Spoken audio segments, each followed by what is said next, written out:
Today, we're going back to the basics and exploring one of the simplest yet versatile cooking techniques, boiling chicken. Whether you're making a soup, salad, or simply want perfectly cooked chicken, this is the go-to method. Let's jump right in. Step 1. Ingredients and preparation. First things first, let's gather our ingredients. You'll need chicken, of course, along with any aromatics like garlic, onion, and herbs.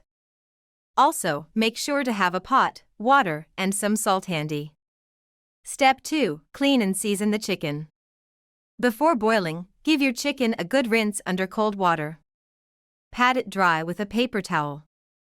Next, season the chicken with salt and any other desired herbs or spices. Step 3. Boiling process. Now, it's time to start cooking. Place the seasoned chicken into a pot and add enough water to cover the chicken pieces. Bring the water to a boil over medium-high heat. Step 4. Skimming the surface.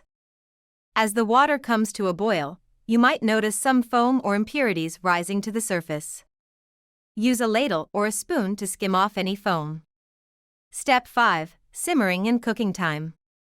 Once you've skimmed off any impurities, reduce the heat to a simmer and boil for about 20 to 30 minutes, or until the chicken reaches a safe internal temperature of 165 degrees Fahrenheit, or 74 degrees Celsius. Step 6. Checking doneness. To check if the chicken is done, you can use a meat thermometer. Insert it into the thickest part of the chicken, and it should read 165 degrees Fahrenheit, 74 degrees Celsius. Step 7. Resting and shredding. Once the chicken is cooked, allow it to rest for a few minutes before shredding or cutting.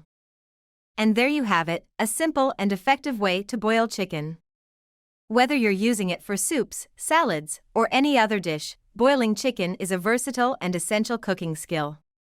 If you found this tutorial helpful, give it a thumbs up, and don't forget to subscribe.